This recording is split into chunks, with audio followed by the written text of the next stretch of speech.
Class 10 students, welcome to Step Up Academy. I am doctor Ananya Dikshit, your biology educator. और हम इस video में क्या करने वाले हैं, हमने हमारा लाइफ प्रोसेसेस का जो चैप्टर है वो डिटेल में समझ चुका है। अब बारी है एनसीईआरटी एक्सरसाइजेस की। ओके, तो हम देखते हैं कि कौन से जो आपके बुक्स में, टेक्स्ट बुक में क्वेश्चंस दिए हैं उसके सोल्यूशन हम देखने वाले हैं। तो सबसे पहला क्वेश्चन है, the kidneys in human beings are a part of the system for. अब ये जो किडनी है वो ह्यूमंस में किसका पार्ट है? हमें पता है जो किडनी है वो किसका काम करती है, वो एक्सक्रीटरी ऑर्गन है, वो एक्सक्रीशन का काम करती है। जो भी वेस्ट प्रोडक्ट हमारे ब्लड में प्रेजेंट है वो ब्लड को फिल्टर करती हैं, प्योरीफाई करती हैं और वेस्ट प्रोडक्ट को एक्सक्रीट करती हैं, हमारी बॉडी से रिमूव करती हैं। ओके, तो क्या करती हैं ये? एक्सक्रीशन। तो इसका सही आंसर क्या है? सी। चलिए हम आंसर भी देख लेते हैं, excretion. Okay, next question, the xylem in plants are responsible for. अब जो जाइलम है वो प्लांट्स में क्या करता है, किस चीज के लिए रिस्पॉन्सिबल है? तो हमने पढ़ा था कि दो चीजें हमने पढ़ी थी, जाइलम एंड फ्लोएम। तो ये किस में पढ़ा था? हमने पढ़ा था ट्रांसपोर्टेशन में। तो जो जाइलम है वो ट्रांसपोर्ट करता है वाटर एंड मिनरल्स का, वहीं जो फ्लोएम है वो ट्रांसपोर्ट करता है फूड का, जिसको हम ट्रांसलोकेशन बोलते हैं। बट यहाँ पे क्वेश्चन पूछा है कि जाइलम क्या काम करता है, तो जाइलम क्या करता है? ट्रांसपोर्टेशन का काम करता है। किस चीज का ट्रांसपोर्ट करता है वो? Water and minerals. तो इसका सही ऑप्शन क्या है? ऑप्शन ए जो है वो करेक्ट है, ट्रांसपोर्ट ऑफ वाटर। अब हम बढ़ते हैं हमारे नेक्स्ट क्वेश्चन पे। The autotrophic mode of nutrition requires. अब इसमें ये पूछा है कि जो ऑटोट्रोपिक मोड ऑफ न्यूट्रिशन है उसमें क्या क्या चीजों की जरूरत होती है, क्या क्या रॉ मटेरियल्स, इंग्रेडिएंट्स की जरूरत होती है। बट उससे पहले हम जान लेते हैं ऑटोट्रोपिक क्या होता है। अब हम एनसीईआरटी एक्सरसाइज कर रहे हैं तो साथ में हम जो टर्म्स आ रहे हैं उसका रिवीजन भी कर लेते हैं। ओके, ताकि आपका रिवीजन भी होता जाएगा। तो ऑटोट्रोप्स का मतलब क्या होता है? ऑटोट्रोपिक मोड ऑफ न्यूट्रिशन का मतलब क्या होता है कि ऐसे ऑर्गेनिजम्स जो अपना खाना इनऑर्गेनिक सब्सटेंसेस से खुद बना सकते हैं। ओके, इनऑर्गेनिक सब्सटेंसेस मतलब कार्बन डाइऑक्साइड, वाटर और सनलाइट, क्लोरोफिल की प्रेजेंस में ये अपना फूड सिंथेसाइज कर सकते हैं, कार्बोहाइड्रेट्स और शुगर ये बना लेते हैं। ओके, तो क्या क्या जरूरत पड़ती है? मैंने बताया carbon dioxide, water, chlorophyll and sunlight. तो इसका ऑप्शन क्या होगा? ए क्या है? Carbon dioxide and water, B is chlorophyll, C sunlight. तो ये तीनों चीजों की जरूरत होती है। तो इसका सही आंसर क्या है? D. Okay, all of the above, D option is the correct one. Question fourth, the breakdown of pyruvate to give carbon dioxide water energy takes place in. अब ये जो पायरुवेट का ब्रेकडाउन हो रहा है वो कहाँ हो रहा है? ठीक है, पायरुवेट क्या है? 3 कार्बन मॉलिक्यूल्स हैं। क्या होता है? सबसे पहले हम अपने जो रेस्पिरेशन वाला टॉपिक है वो हम याद करते हैं। तो हमने क्या पढ़ा था कि एरोबिक एनारोबिक होते हैं। सबसे पहले जो ग्लूकोज है वो साइटोप्लाज्म में ब्रेक डाउन होता है और क्या बनाता है? 3 कार्बन मॉलिक्यूल्स, जिसे हम पायरुवेट बोलते हैं। ओके, ग्लूकोज क्या है? 6 कार्बन मॉलिक्यूल, ये किस में कन्वर्ट हो जाता है? पायरुवेट में। और ये कहाँ होता है? सेल में, साइटोप्लाज्म में। ओके, अब ये पायरुवेट कहाँ जाता है? पायरुवेट जाता है माइटोकॉन्ड्रिया में अगर एरोबिक रेस्पिरेशन है, और वहाँ पे ये किस में कन्वर्ट होता है? वो कन्वर्ट होता है energy, carbon dioxide, okay, and water. तो मैंने क्या बताया? साइटोप्लाज्म में तो पायरुवेट बनता है, बट पायरुवेट कहाँ ब्रेक डाउन होता है? माइटोकॉन्ड्रिया में। इसलिए माइटोकॉन्ड्रिया को क्या बोलते हैं? Power house of the cell. तो इसका सही आंसर क्या है? Answer B. ओके, तो हम आंसर चेक कर लेते हैं। Answer B, mitochondria. Okay, I hope ये आपको क्लियर होगा।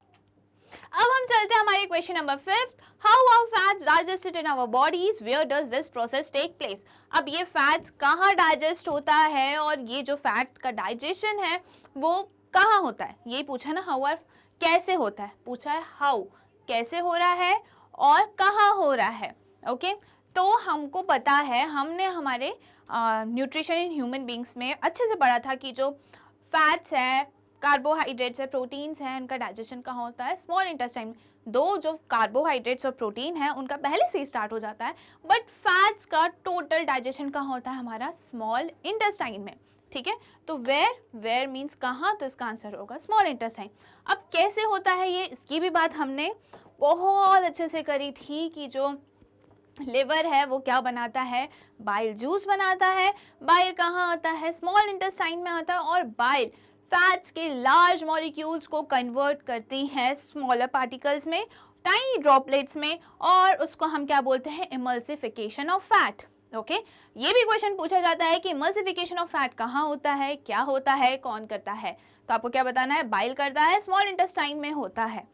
अब ये जब इमल्सिफाइड फैट्स हैं, इमल्सिफिकेशन ऑफ फैट हो चुका है, ये जो फैट्स हैं, अब वापस इस पे कौन एक्ट करेगा, पेनक्रियाटिक जूस में एंजाइम प्रेजेंट होता है, कौन सा प्रेजेंट होता है, लाइपेज। ओके, तो लाइपेज जो है वो वापस से ये जो टाइनी ड्रॉपलेट्स हैं फैट्स के उस पे एक्ट करेगा और फाइनल प्रोडक्ट बनाएगा। तो एक बार हम इसका आंसर देख लेते हैं। फाइनल प्रोडक्ट क्या बनाएगा, फैटी एसिड या फिर glycerols. Digestion of fat takes place in the small intestine. Okay, bile juice secreted by the liver poured in the intestine along with pancreatic juice. Bile juice और pancreatic juice एक साथ कहाँ आ जाते हैं, small intestine में। The bile salts present in the bile juice emulsify the large globules of fats. क्या लिखा है, यही बात लिखी है कि जो बाइल जूस है, जो बाइल सॉल्ट्स है, वो क्या करते हैं, जो लार्ज और कॉम्प्लेक्स मॉलिक्यूल्स होते हैं फैट्स के, उनको छोटे छोटे छोटे टुकड़ों में तोड़ देते हैं, टाइनी ड्रॉपलेट्स फॉर्म कर देते हैं, और इसको हम क्या बोलते हैं, इमल्सिफिकेशन ऑफ फैट। और यहाँ पे क्या लिखा है, emulsify the large globules of fats. Therefore, by emulsification, large globules break down into fine globules to provide larger surface area to act upon by the enzyme. अब ये जो फैट्स के क्या हो गए, टाइनी ड्रॉपलेट्स हैं, वो क्या बनाते हैं, लार्ज सरफेस एरिया बढ़ाते हैं, ताकि जो पेनक्रियाटिक जूस में एंजाइम प्रेजेंट है, कौन सा एंजाइम प्रेजेंट है, लाइपेज, वो अच्छे से फैट्स पे ऐड करें और फैट्स जो हैं वो फाइनल प्रोडक्ट में कन्वर्ट हो जाए और सिंपलर फॉर्म में कन्वर्ट हो जाए। Okay, lipase enzyme present in the pancreatic juice causes breakdown of emulsified fats. Glands present in the wall of small intestine secrete intestinal juices which contain lipase enzyme that converts fat into fatty acid and glycerols. Okay, तो ऐसे जो है हमारा fats convert हो जाता है fatty acid या फिर ग्लिसरॉल में, और ये होता है फैट्स का डाइजेशन। ओके, यहाँ पे आपको दिख भी रहा है कि फैट ग्लोब्यूल्स है, एक लार्जर मॉलिक्यूल है, बाइल सॉल्ट ने एक्ट करा और क्या हुआ, इमल्सिफिकेशन ऑफ फैट हुआ, ठीक है। फिर ये जो ट्राइग्लिसराइड बने हैं और ये इमल्सिफिकेशन जो ड्रॉपलेट्स फैट्स के हैं उस पर कौन एक्ट करेगा, लाइपेस एक्ट करेगा, और लाइपेस इनको किसमें कन्वर्ट कर देगा, फैटी एसिड या मोनोग्लिसराइड्स में। ओके, इतना नहीं पढ़ना है, बस आपको क्या पढ़ना है, ये वाला नहीं और ये वाला नहीं, बस इतना कि इमल्सिफिकेशन होता है फैट्स का, वो क्या बन जाते हैं, फल्सिफिकेशन ड्रॉपलेट्स, फिर इन ड्रॉपलेट्स पे कौन ऐड करता है, आपका लाइपेज, और लाइपेज इनको क्या बना देता है, फैटी एसिड्स। अब हम बढ़ते हैं question number 6। What is the role of saliva in the digestion of food. अब सलाइवा का क्या रोल है डाइजेशन ऑफ फूड में, ठीक है। हमने क्या पढ़ा था कि जो सलाइवा होता है, एक तो वो फूड को स्मूथ बना देता है, ये तो बहुत ही इजी बात है, ये सबको पता है। ये क्या बना देता है, फूड को थोड़ा चिकना बना देता है, स्मूथ बना देता है, ताकि जो फूड है वो ईजिली पास हो सके, ओके, उसका मूवमेंट ईजी हो जाए। ये तो बहुत ही बेसिक फंक्शन है। अब दूसरा फंक्शन ये है कि सलाइवा में प्रेजेंट होते हैं क्या, सलाइवरी अमाइलेज। सलाइवा में प्रेजेंट होते हैं डाइजेस्टिव एंजाइम और उन्हें हम बोलते हैं सलाइवरी अमाइलेज। सलाइवरी अमाइलेज क्या करते हैं, जो स्टार्च होता है, कॉम्प्लेक्स कार्बोहाइड्रेट, उसको कन्वर्ट करते हैं किसमें, माल्टोज में या सिंपल कार्बोहाइड्रेट्स में। ओके, कौन करता है ये, सलाइवरी अमाइलेज। ये क्या है, ये डाइजेस्टिव एंजाइम है जो हमारे सलाइवा में प्रेजेंट होता है। ओके, तो इसका भी आंसर हम देख लेते हैं। Saliva contains salivary amylase enzyme that break down starch into sugar like maltose. Okay, saliva क्या करता है, सलाइवा के पास क्या होता है, डाइजेस्टिव एंजाइम होता है, कौन सा होता है, सलाइवरी अमाइलेज होता है, वो क्या करता है, स्टार्च को कन्वर्ट कर देता है शुगर में, शुगर माल्टोज। ओके, तो यहाँ पे दिया भी है, starch plus salivary amylase converts into sugar. Saliva keeps the mouth cavity clean and moistens the food that helps in chewing and breaking down the big pieces of food into smaller ones. अब ये क्या करता है, food को, mouth को clean करने का काम करता है, ठीक है, बगल कैविटी को, ओरल कैविटी को ये क्लीन रखता है, और जो फूड है उसको मॉइस्चर करता है, मॉइस्चर प्रोवाइड करता है, ठीक है, ताकि जो च्यूइंग और ब्रेकिंग की प्रोसेस है वो ईजी हो जाए। Question 7th. What are the necessary condition for autotrophic nutrition and what are its byproduct? अब हमें बताना है कि ऑटोट्रॉप्स के लिए नेसेसरी कंडीशन क्या होनी चाहिए। ओके, एक तो सनलाइट होना चाहिए, क्लोरोफिल होना चाहिए, कार्बन डाइऑक्साइड होना चाहिए, और कुछ मिनरल्स, वाटर, ये सब बातें ज़रूरी हैं ऑटोट्रॉपिक मोड ऑफ न्यूट्रिशन के लिए। ओके, और इनके बाय प्रोडक्ट्स क्या होते हैं, तो बाय प्रोडक्ट्स क्या होते हैं, अगर हम इसका इक्वेशन लिखें फोटोसिंथेसिस का, तो हमें क्या मिलता है, carbon dioxide plus H2O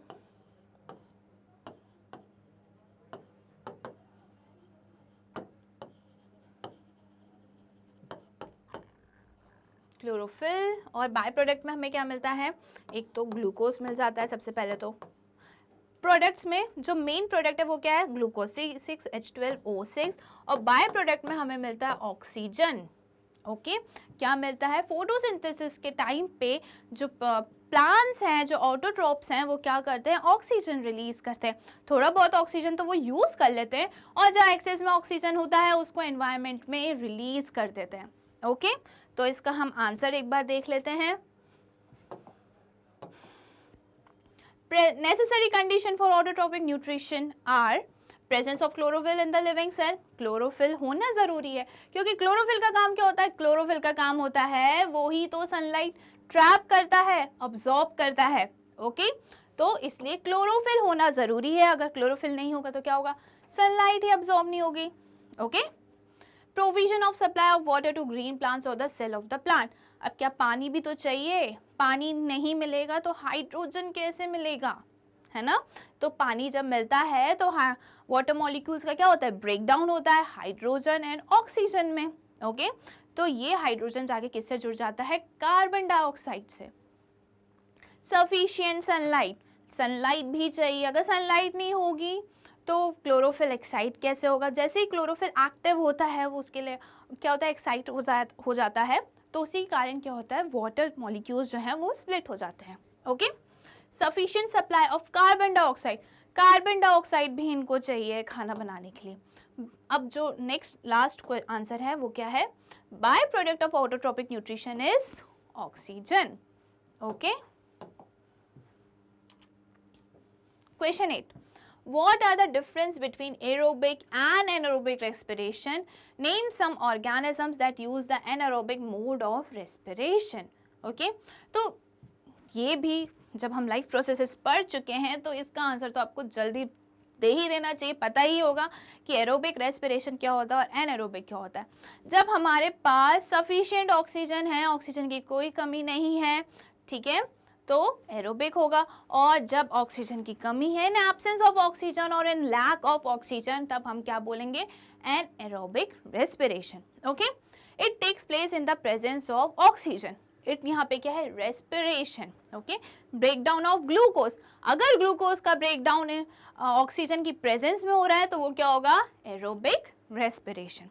okay, anaerobic respiration, it takes place in the absence of oxygen. जो एनारोबिक रेस्पिरेशन है उसमें क्या होता है, ग्लूकोज का ब्रेक डाउन होता है जब ऑक्सीजन नहीं होता।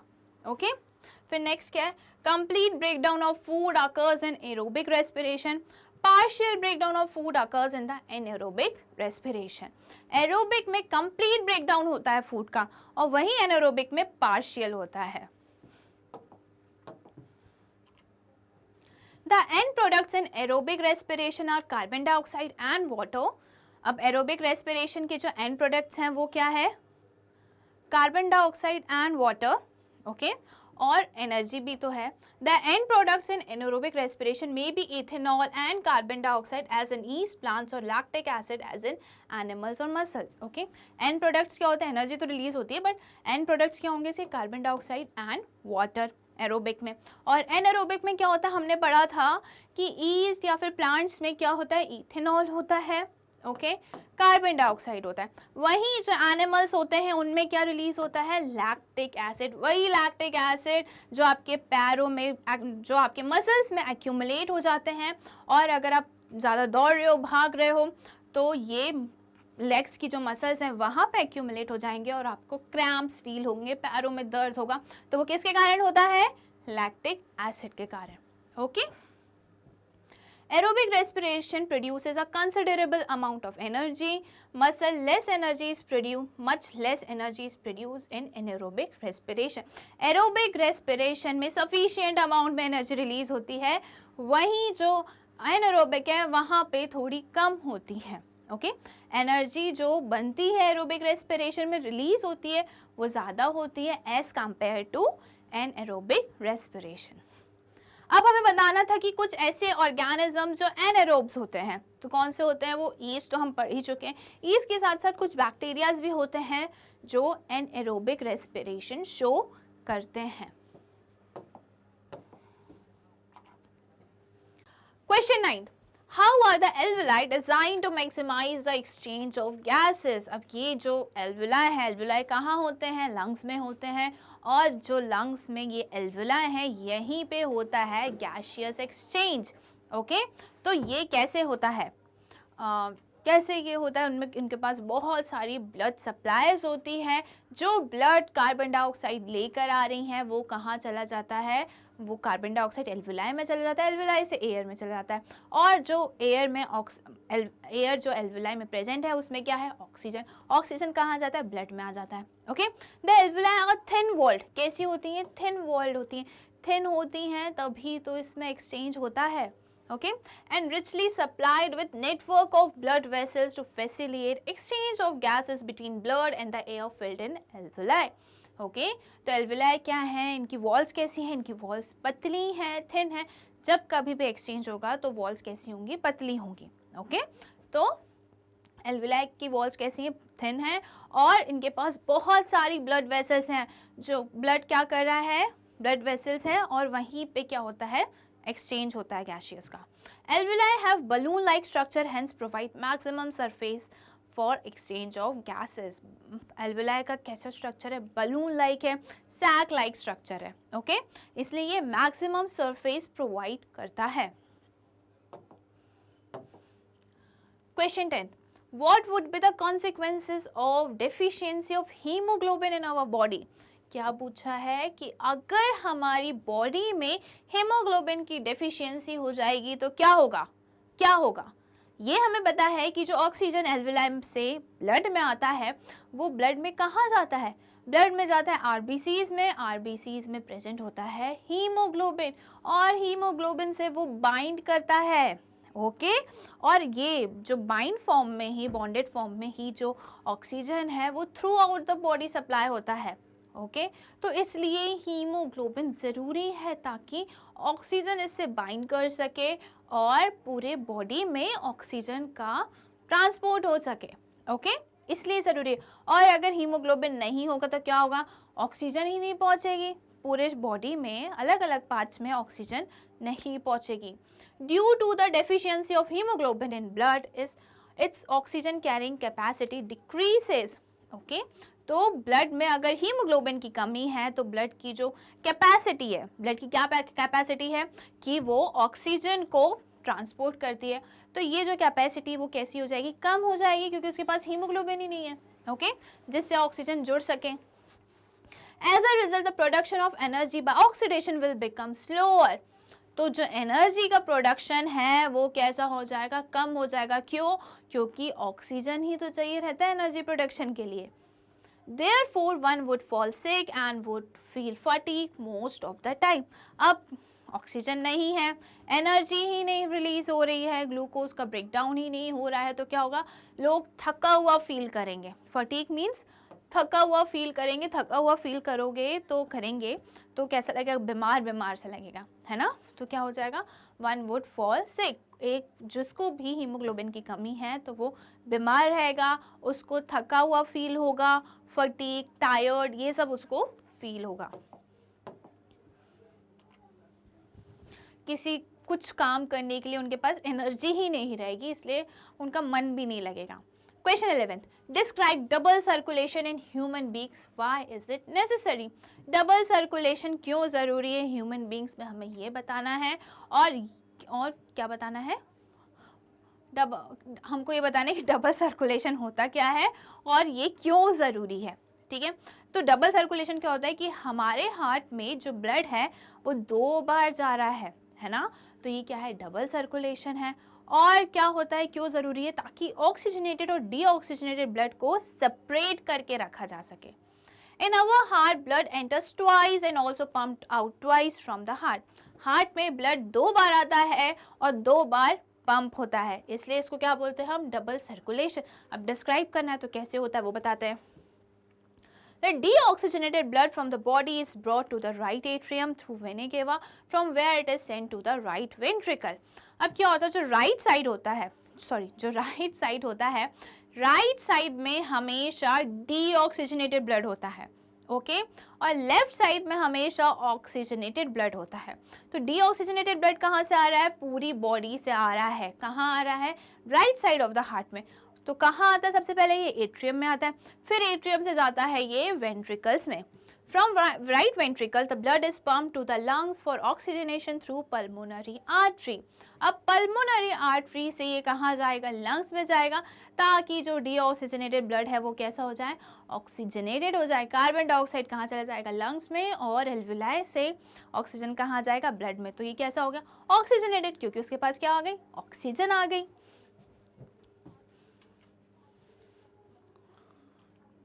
The oxygenated blood from lungs again enters the left atrium of the heart through pulmonary veins. अब जब ब्लड ऑक्सीजनेटेड हो गया है तो ब्लड कहाँ जाएगा, पल्मोनरी वेन से जाएगा, कहाँ, left side of the heart में, लेफ्ट एट्रियम, लेफ्ट वेंट्रिकल से जाएगा एओर्टा में, एओर्टा से आर्टरीज, और आर्टरीज फिर ये पूरे ऑक्सीजनेटेड ब्लड को पूरी बॉडी में सप्लाई करेंगी। Okay, from left atrium it is sent to the left ventricle, from where this is oxygenated blood is pumped to different parts of body through arteries.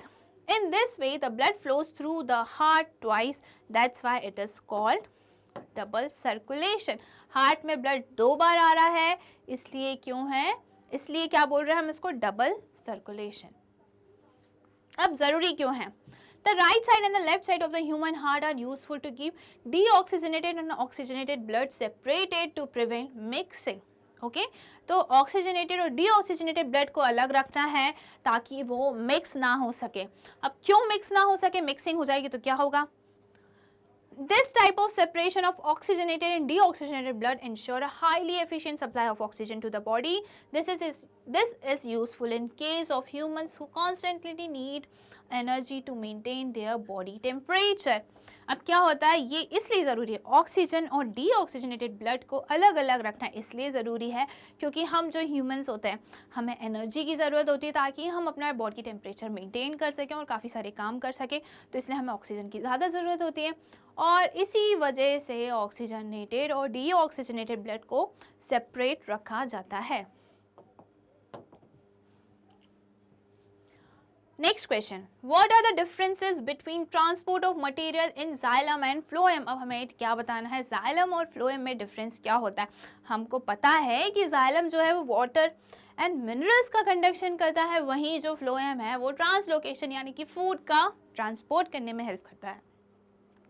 Xylem contains water and dissolved minerals from roots to leaves and other parts. Xylem क्या करता है, water और minerals को root से लेके leaves और दूसरे parts तक प्लांट के ले जाता है।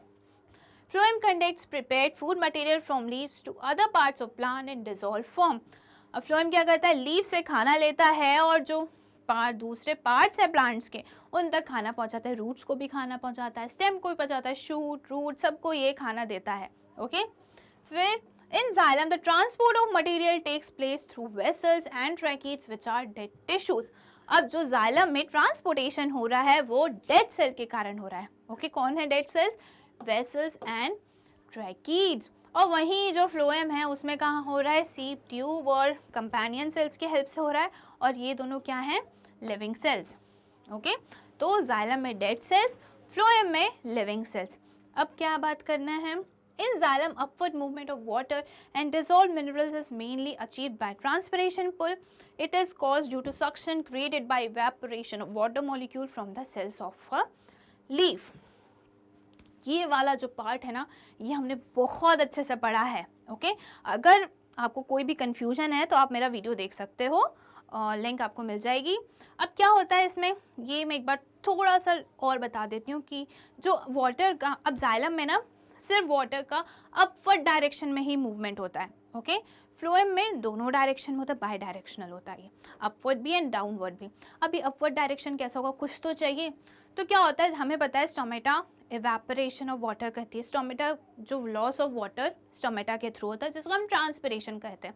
ये ट्रांसपिरेशन एक फोर्स क्रिएट करती है जिसके कारण जो जाइलम है वो पानी खींचते हैं रूट से। ओके, ये बात हो गई किसकी? जाइलम की। Phloem. In translocation, material is transferred into phloem tissue using energy from ATP. This increases the osmotic pressure that moves the material in the phloem to tissue which have less pressure. Okay, अब food phloem में कैसे आएगा? Energy लेके आएगा, इसको हम active transport बोलते हैं। और ये भी बात हमने बहुत अच्छे से करी है, आप मेरा वीडियो देख सकते हो। और फिर क्या होता है, जैसे ही प्रेशर बढ़ता है तो क्या हो जाता है, फूड का मूवमेंट फ्लोएम करने लगता है, सब पार्ट्स तक पहुंचा देता है। ठीक है, ओके। अब ये कैसे होता है, वाटर की भी ज़रूरत होती है, ये सब तो आपको मेरा वीडियो देखना पड़ेगा। Question 13, compare the functioning of alveoli in the lungs and nephrons in the kidneys with respect to their structure and functioning. अब जो फंक्शन एल्वेलाई का है और जो किडनी के में नेफ्रॉन्स प्रेजेंट है उसका है। अब पता है एल्वेलाई क्या करता है, फंक्शनल यूनिट है लंग्स का, और वहीं जो नेफ्रॉन्स हैं वो किसके हैं, किडनी के हैं। A mature lung has about 3 crore alveoli. कितने एल्वेलाइज हैं, 30 करोड़। और इनके पास कितने नेफ्रॉन्स हैं, 10 लाख नेफ्रॉन होते मिलियन में। Okay, alveoli provide a wide surface of gaseous exchange. Alveoli जो है बहुत ज़्यादा सरफेस प्रोवाइड करता है गैसियस एक्सचेंज का, वहीं जो नेफ्रॉन है उसके पास इतना सरफेस एरिया नहीं प्रेजेंट होता है। ओके, वो बस यूरिन फॉर्मेशन में हेल्प करता है। The exchange of oxygen and carbon dioxide takes place through the network of capillaries in alveoli. जो एक्सचेंज हो रहा है कार्बन डाइऑक्साइड का और ऑक्सीजन का, वो किसके थ्रू हो रहा है, जो भी ब्लड सप्लाई यानी कैपिलरीज एल्वेलाई में प्रेजेंट है उसके through. The Bowman's capsule in nephron regulates the concentration of water and salts. Okay, nephron में जो बोमन्स कैप्सूल हैं वो रेगुलेट करती हैं कि कितना वाटर का कंसंट्रेशन होना चाहिए, कितना सॉल्ट्स का कंसंट्रेशन होना चाहिए।